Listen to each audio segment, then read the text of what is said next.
오늘 이 시간에 하나님의 말씀은 시편 85편입니다. 시편 85편 1절에서 13절까지의 말씀, 저와 여러분 교독으로 봉독합니다. 구약성경 864쪽입니다. 시편 85편 1절에서 13절의 말씀입니다. 여호와여, 주께서 주의 땅에 은혜를 베푸사 야곱의 포로된 자들이 돌아오게 하셨으며 주의 백성의 죄악을 사하시고 그들의 모든 죄를 덮으셨나이다. 주의 모든 분노를 거두시며 주의 진노를 돌이키셨나이다. 우리 구원의 하나님이여, 우리를 돌이키시고 우리에게 향하신 주의 분노를 거두소서. 주께서 우리에게 영원히 노하시며 대대에 진노하시겠나이까. 주께서 우리를 다시 살리사 주의 백성이 주를 기뻐하도록 하지 아니하시겠나이까. 여호와여, 주의 인자하심을 우리에게 보이시며 주의 구원을 우리에게 주소서.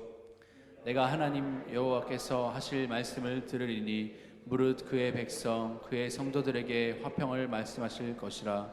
그들은 다시 어리석은 대로 돌아가지 말지로다. 진실로 그의 구원이 그를 경외하는 자에게 가까우니 영광이 우리 땅에 머무르리이다. 인애와 진리가 같이 만나고 의와 화평이 서로 입맞추었으며 진리는 땅에서 솟아나고 의는 하늘에서 굽어보도다. 여호와께서 좋은 것을 주시리니 우리 땅이 그 산물을 내리로다. 의가 주의 앞에 앞서가며 주의 길을 닦으리로다. 아멘. 여러분, 식사 맛있게 하셨습니까? 네. 늘 점심을 먹을 때마다 식사를 준비해 주시는 분들 그 손길에 감사하지 않을 수 없습니다. 우리는 그저 한 끼 입에 맞는지 맞지 않는지, 맛있는지 없는지 평가하면서 그 식사를 하지만 사실 그 식사를 위해서 한 주를 준비하시는 분들이 계세요. 또 보이지 않는 곳에서 애쓰고 수고하는 손길들이 있습니다. 그것들을 생각할 때마다 참 감사함으로 먹지 않을 수가 없어요. 그리고 중요한 건 실제로 맛도 있습니다. 그래서 여러분들, 우리 성도님들이 늘 맛있게 식사하시는 모습을 또 보고 또 대할 때마다 감사하기도 하고 또 준비한 손길들에게도 참 감사한 마음을 갖지 않을 수 없습니다.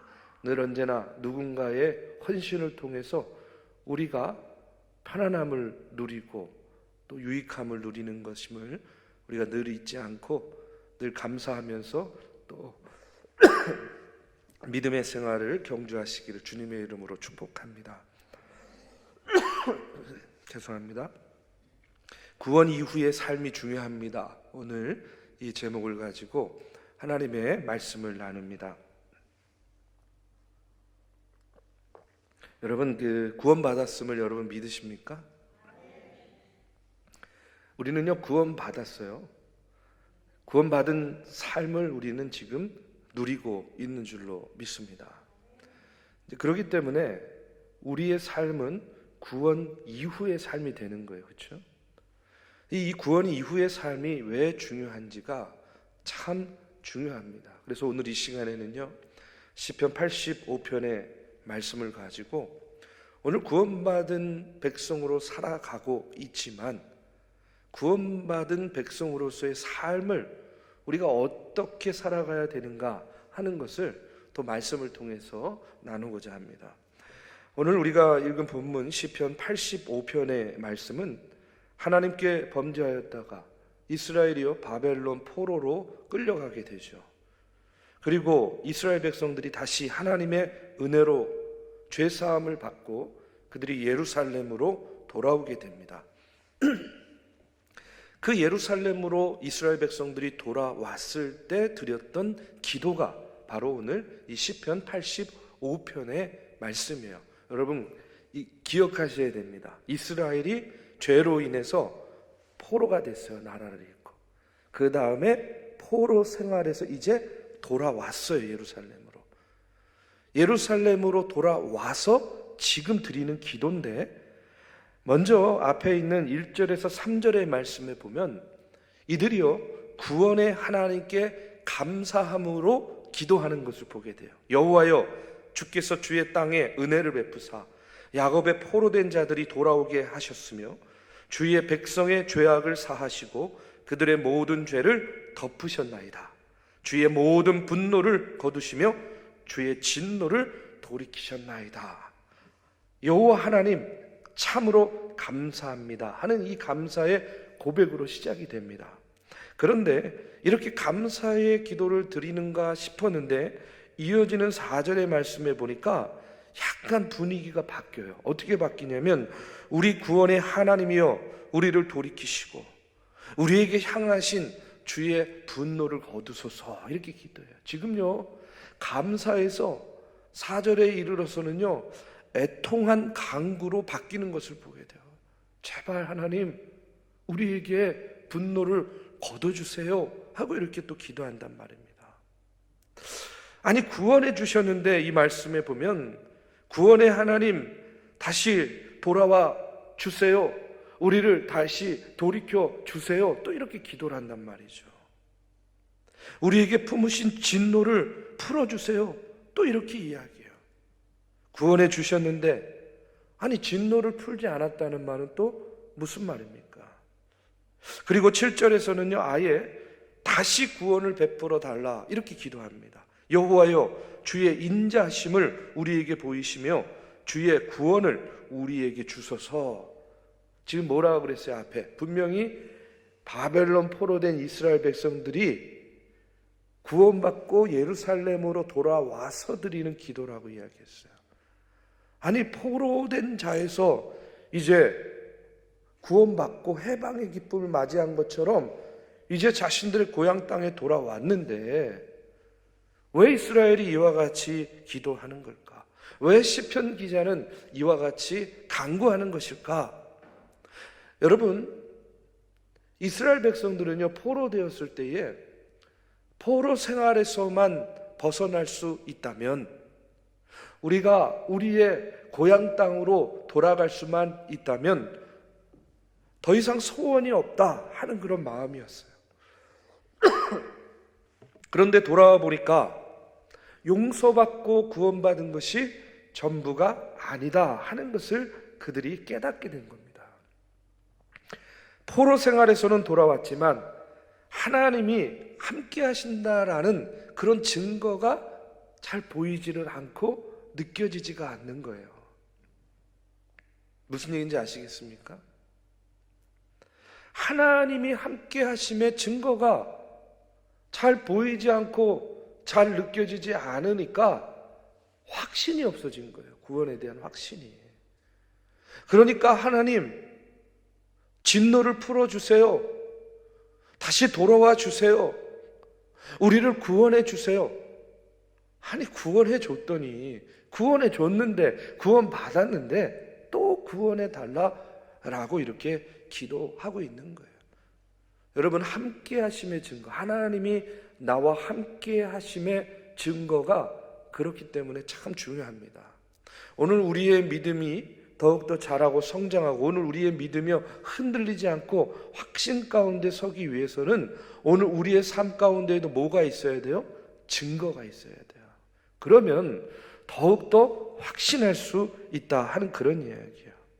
만약에 우리도 하나님이 함께 하신다 하는 것을 온전히 깨닫지 못하면 문제가 생겨요.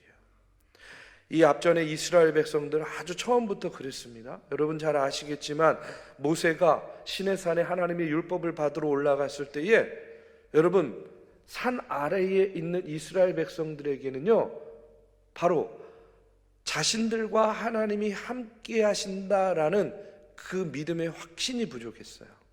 그래서 그들이 만든 게 무엇입니까? 금송아지 만들었잖아요. 뭔가 증거가 있으면 좋겠는 거예요. 보여지고 손에 잡히는 것이 있으면 좋겠는 거예요. 그러면 함께 하신다라고 믿겠는 거예요. 그러니까 뭘 만들었어요? 아니, 금송아지를 만든 거예요. 그래서 하나님께서 그 금송아지를 만든 이스라엘 백성들을 멸하시고 진노하셨어요. 그때 모세가 자신의 생명을 걸고 하나님께 용서를 빌면서 기도를 합니다. 그때 하나님께서 모세에게 이렇게 말씀하세요. 출애굽기 32장 34절에 보면 이제 가서 내가 내게 말하는 것으로 백성을 인도하라. 내 사자가 내 앞서 가리라. 이렇게 이야기해요. 이게 무슨 말이냐면 약속대로 이스라엘 백성들을 가나안 땅에 들어가게 해주겠다는 거예요. 그러나 나는 함께하지 않는다는 겁니다. 내 사자가 너희들과 동행해 줄게. 그러니까 모세도요, 성에 안 차는 거예요. 확신이 안 서는 거예요. 그러니까 모세가 다시 한번 결사적으로 하나님께 기도합니다. 모세가 여호와께 아뢰되 주께서 친히 가지 아니하시려거든 우리를 이곳에서 올려보내지 마옵소서. 나와 주의 백성이 주의 목전에 은총을 입은 줄을 무엇으로 알리까? 주께서 우리와 함께 행하심으로 나와 주의 백성을 천하 만민 중에 구별하심이 아니니까. 하나님이 친히 가주셔야 돼요. 그래야 이 백성이 하나님이 함께 하심을 믿게 되는 거 아니겠습니까? 그러니 누구도 대신 보내지 마시고 하나님이 함께 해주세요. 이렇게 모세가 기도하는 겁니다. 이와 같은 모세의 기도에 하나님께서 다시 한번 마음을 돌이키세요. 여호와께서 모세에게 이르시되 내가 말하는 이 일도 내가 하리니 너는 내 목전에 은총을 입었고 내가 이름으로도 너를 알미니라 하고 이렇게 응답하고 계십니다. 여러분, 모세에게는요 지금 가나안 땅에 들어가느냐 아니냐가 문제가 아니에요. 진짜 중요한 것은 뭐였냐면 모세에게 이 백성과 하나님이 함께 하시느냐 함께 하시지 않느냐가 너무나 중요했다는 거예요. 여러분, 하나님이 함께 하시면요 마냥 좋은 것만 아니에요. 두려운 일입니다. 두려운 일.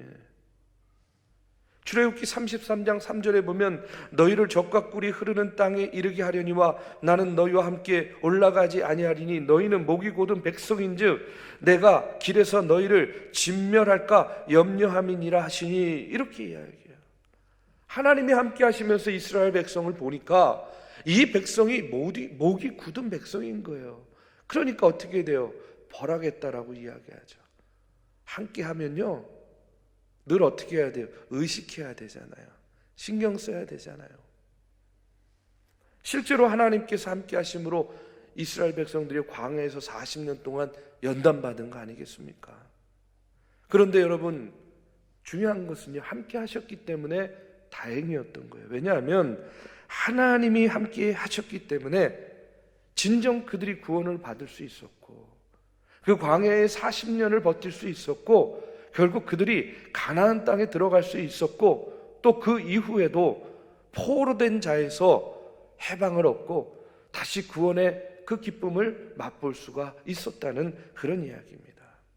하나님께서 함께 하시느냐 함께 하시지 않느냐, 여러분 이것이 중요한 문제라는 거예요. 바로 시편 기자의 마음이 바로 그것이었습니다. 바벨론 포로에서 예루살렘으로 돌아왔는데 하나님께서 자신들과 함께 하신다라고 이렇게 느껴지지가 않는 거예요. 이전에는요 하나님께서 이스라엘 백성들에게 이스라엘아 들으라 하면서 말씀도 하시고 잘못하면요 하나님께서 이스라엘 백성들에게 친히 진노하시고 책망도 하셨어요. 그런데 지금은요 어쩐 일인지 하나님께서 아무런 반응이 없으신 거예요. 말씀도 없으시고 예언도 없으신 겁니다. 아무런 하나님의 반응이 없는 것, 시편 기자가 볼 때는요 그것이 너무나 두렵고 너무나 고통스러웠던 거예요. 그래서 하나님께 다시 한번 구원해 달라 요청하고 있는 겁니다. 여러분, 우리가 예수님의 십자가 은혜로 죄와 저주에서 구원받았습니다. 하나님의 은혜죠. 그런데 여러분, 우리가 그것으로만 만족하면 안 되는 거예요. 그것이 끝이어서도 안 됩니다. 정말 중요한 복은 뭐냐? 구원받은 우리와 하나님께서 함께 하시는 삶을 사는 것이 가장 중요한 복인 줄로 믿습니다. 여러분, 우리가 이 은혜를 놓치지 말아야 돼요. 시편 기자는 하나님께 예루살렘에 돌아온 자신들과 함께 해달라 하면서 간절히 기도하고 있습니다. 모세도 가나안도 다 싫으니 오직 하나님이 함께 해달라 이렇게 강청하고 있는 거예요. 여러분, 다윗도 어떻게 기도했습니까? 여호와는 나의 목자시니 내게 부족함이 없다 이렇게 고백하지 않았습니까? 여러분, 그런 의미에서 우리가 받은 은혜가 얼마나 큰지를 우리가 먼저 기억해야 돼요. 앞서도 이야기했지만 우리는 죄와 저주에서 구원받았어요. 그리고 중요한 건 뭐냐면 예수님께서 승천하시면서 우리에게 누구를 보내주셨어요? 보혜사 성령님을 우리에게 보내주셨어요. 그렇기 때문에 저와 여러분은 지금 누구와 함께 살아요? 성령님과 함께 살아가고 있는 거예요. 매 순간마다 성령이 우리와 함께 하신다는 그런 이야기입니다. 여러분, 구약의 그 많은 하나님의 사람들이 그렇게 갈망하던 함께 하심의 은혜를 지금 저와 여러분은 이미 누리고 살고 있는 줄로 믿습니다. 우리는요, 하나님 어디 계십니까? 하나님 왜 우리와 함께 하시지 않습니까? 이렇게 탄식할 필요가 없어졌어요. 이유가 뭡니까? 성령이 우리 안에 이미 계시잖아요. 성령이 우리 안에 계시는데, 아니 하나님 어디 계십니까? 하나님 왜 우리와 함께 하시지 않습니까? 이건 또 뭐예요? 말이 안 되는 얘기잖아요. 그렇기 때문에 우리는 이미 함께 하심의 은혜와 그 축복을 받고 살아가는 존재들이라는 거예요. 자, 그러면 중요한 건 이건 말이고 우리는 이것을요 지식적으로 이해할 수는 있어요. 그러면 우리의 삶을 통해서 정말 하나님이 나와 함께 하시는지 아닌지를 어떻게 확인할 수가 있겠습니까? 그 확인할 수 있는 방법은요, 하나님의 말씀에 순종해 보면 아는 거예요. 하나님의 말씀에 무조건 순종해 보면 알 수 있습니다. 시편 기자가 하나님이 함께 해주시기를 구하면서 이렇게 기도해요. 오늘 8절의 말씀에 보면 내가 하나님 여호와께서 하실 말씀을 들으리니 무릇 그의 백성 그의 성도들에게 화평을 말씀하실 것이라. 그들은 다시 어리석은 대로 돌아가지 말지로다. 이렇게 이야기합니다. 내가 하나님 여호와께서 하실 말씀을 듣겠다라는 것은 하나님의 말씀에 순종하겠다는 거예요. 그래서 다시 우리와 함께, 나와 함께 계시는 하나님한테 구원해 주세요, 돌아와 주세요, 돌이켜 주세요, 이런 어리석음을 범하지 않겠다라고 이렇게 고백하는 거예요. 여러분, 하나님께서 무슨 말씀을 하시든지 순종하는 것이 하나님과 친밀한 동행을 하는 삶임을 우리가 다시 한번 깨닫게 되기를 주님의 이름으로 축복합니다. 제가 아는 목사님 중에 황인주 목사님이 계신데, 이 목사님의 딸이 아주 어렸을 때 5살 때에 있었던 일입니다. 아이를 키우고 양육하면서 이제 아이에게 늘 예수님께 무엇을 하든지 묻고 그 다음에 하는 그런 훈련을 시켰다는 거예요. 그러니까 뭘 하고 싶으면 예수님께 물어봐. 그리고 이제 그 마음에 주는 감동을 가지고 하게끔 했대요. 어려서부터. 근데 이 아이가 이제 유치원에 입학을 하게 되었답니다. 이 유치원에 입학했을 때 좀처럼 부모 곁을 떨어지지 않으려고 해서 너무나 애를 먹었대요. 얼마나 우는지 달래고 달래다가 이제 아이한테 이렇게 얘기했대요. 또 예수님께 기도해보자. 예수님이 가라 하면 가고 예수님이 가지 말라고 하면 그래, 너 안 가도 좋아. 예수님께 기도해보자. 그랬더니요, 이 아이가 두 손을 꼭 쥐고 기도를 하더래요. 그러더니 이 아이가 엄마, 예수님이 오늘 유치원에 가지 말고 아빠 엄마 곁에 있으라고 하셨어. 이렇게 얘기를 하더래요.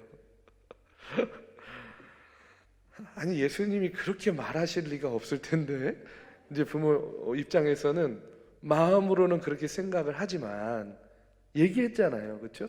기도해보고 예수님께서 하라시는 대로 하자, 이렇게 약속을 했기 때문에 이 아이의 마음 때문에 스스로 지어낸 그런 이야기인 줄 알면서도, 그래, 훈련 차원에서 딸에게, 그래, 아빠는 주님의 말씀에 순종할 거야, 네가 주님의 마음이라고 했으니까 아빠는 순종할 거야, 그러면서 그날 아이를 유치원에 보내지 않았대요. 이제 그렇게 또 지나다가 한 6개월 정도 지나는데 또 이제 아이가 유치원에 가기 싫다고 또 떼를 쓰는 거예요. 역시 아이에게 기도해봐라, 이렇게 이야기했어요. 그랬더니 이 아이가 잠시 기도하더니 이번에는 아빠 유치원에 갈게요, 이렇게 이야기를 하더래요. 아니 왜 그렇게 결정했어? 그랬더니 예수님이 가라고 하니까 가야죠, 이렇게 얘기를 하더랍니다. 부모의 협박도 안 통하던 아이가 이제 딸아이의 이 마음이요, 그렇게 기도하더니 한순간에 바뀐 거예요. 그러면서 딸아이가 한마디 덧붙이더래요. 나는 진짜 가기 싫은데. 나는 진짜 가기 싫은데 기도해 봤더니 예수님이 가라 해가지고 자기 갈 수밖에 없다는 거예요. 저는요, 이 얘기를 들으면서 우리가 정말 아이 같은 심정으로 주님의 말씀에 귀를 기울여 보면, 여러분, 우리가 또 그 말씀에 순종해 보면 정말 주님이 내 안에 계시는 것이 맞구나 하는 것을요, 우리도 아이처럼 느낄 수 있다는 거예요. 그렇게 느껴야만 그것이 우리의 신앙의 증거가 되는 거 아니겠습니까? 여러분, 주 예수님을 바라보고 주님께 순종하면서 사는 이 단순한 삶이요, 오늘 우리가 구원받은 백성으로 살아갈 때에 우리의 믿음이 흔들리고 우리의 신앙이 옅어질 때에 그 믿음과 우리의 신앙을 붙잡아 주는 그런 끈끈한, 여러분, 원동력이 된다 하는 사실을 우리가 다시 한번 기억해야 됩니다.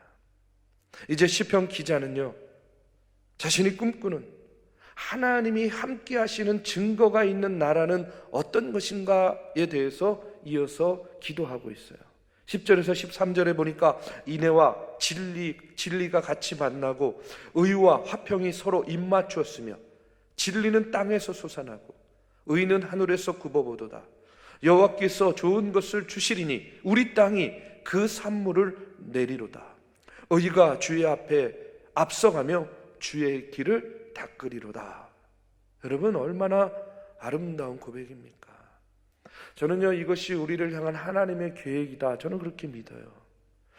사랑만도 아니고 정의만도 아니고 사랑과 정의가 입맞추는 세상을 주시겠다 하는 하나님의 약속의 말씀이에요.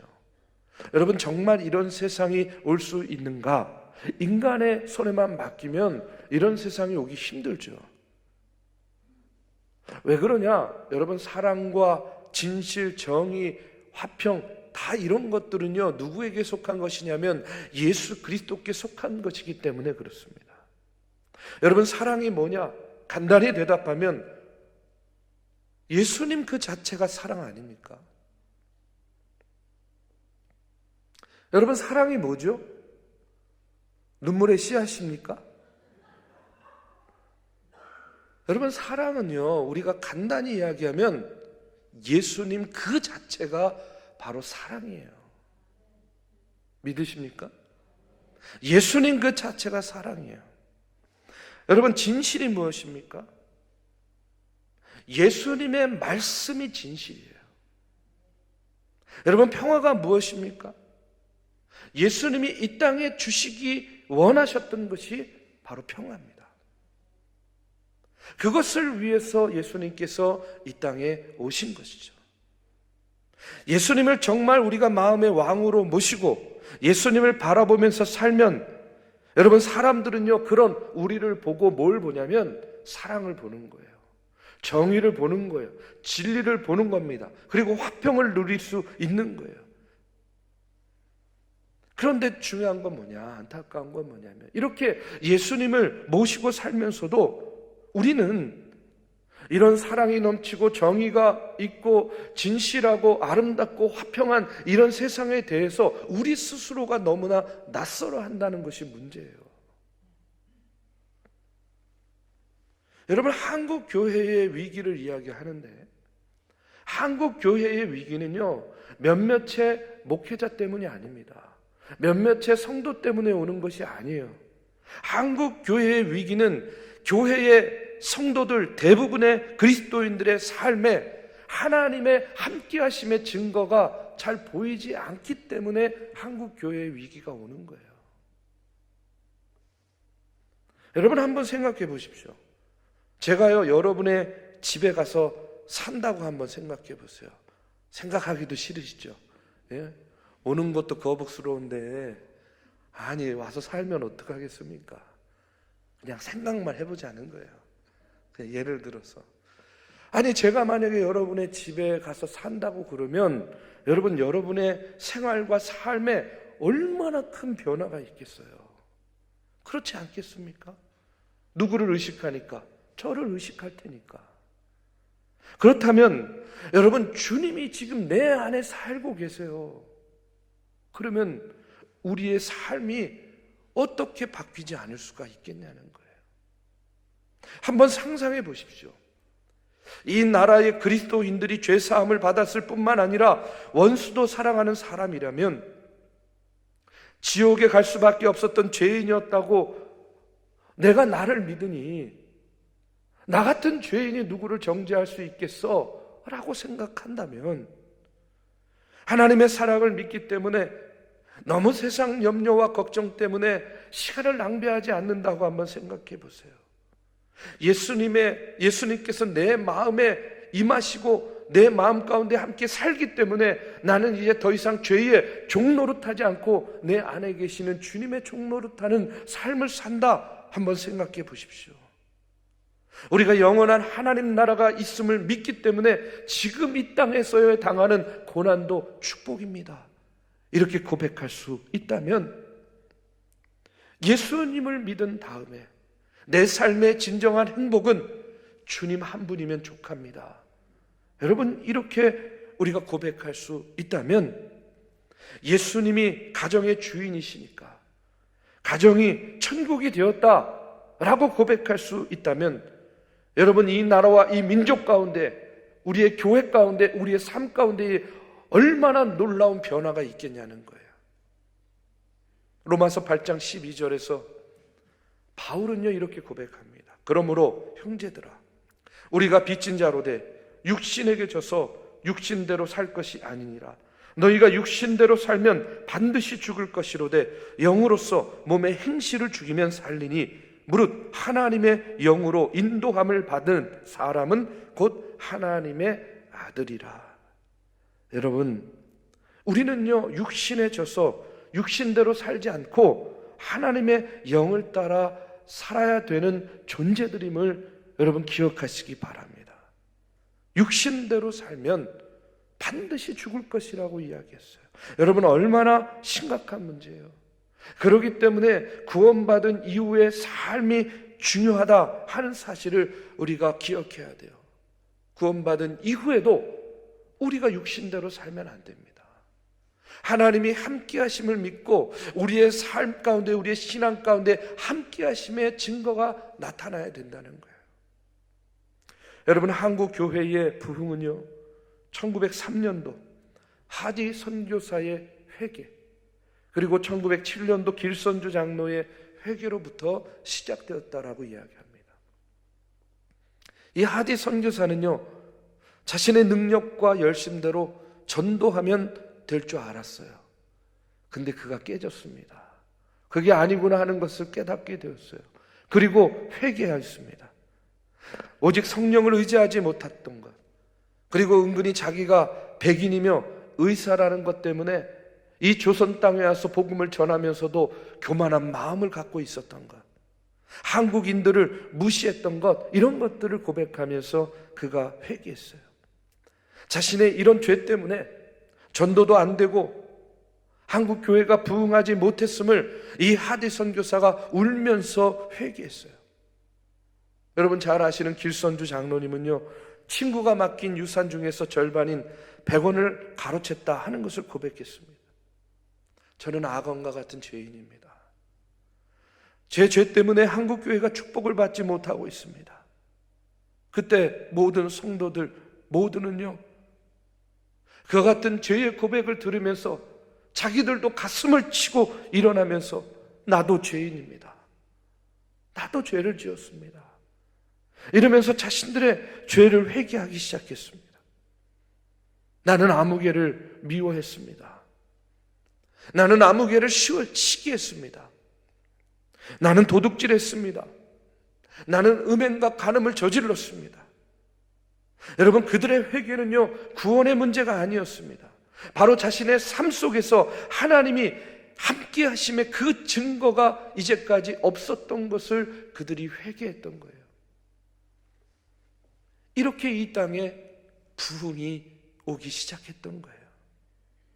당시에 죄를 고백하려는 사람이 너무나 많아가지고 기도회가 끝날 수가 없었대요. 그때 인도자가 이제는 우리 다 같이 통성으로 하나님께 각자 회개합시다. 예배당에 떠나갈 듯 울부짖으며 다 자신의 죄를 회개하면서 기도하기 시작했어요. 여러분, 이것이 한국교회의 통성기도의 시작이었습니다. 밤늦게까지 기도가 그치지 않으니까 밤을 새워서 기도할 사람은 기도하고 내일 새벽 5시에 기도회를 할 테니까 집에 갔다 올 사람은 다시 갔다 오십시오. 이렇게 철야 기도회가 시작된 것이고요. 이렇게 한국교회의 새벽 기도회가 시작된 거예요. 여러분, 지금 우리에게도 이런 영적인 각성과 회개의 운동이 필요할 때라고 믿습니다. 우리도 우리의 삶에 하나님이 함께 하시는 증거를 하나님 내 안에서 깨닫게 하여 주시옵소서. 우리가 이렇게 기도해야 될 때예요. 육을 따라 살면 반드시 죽으리라 하는 이 하나님의 말씀을 붙잡고 우리도 목숨 걸고 기도해야 될 때입니다. 이 회개, 이와 같은 기도가 터져야 여러분, 나도 살고 교회도 살고 이 나라와 이 민족도 살게 되는 줄로 믿습니다. 우리는 이미 구원받았지만 구원받은 자로서 하나님이 함께 하심을 믿고 여러분, 나라와 민족, 교회와 가정, 일터와 자손들을 위해서 여러분 눈물 흘리며 기도하는 저와 여러분이 되시기를 주님의 이름으로 축복합니다.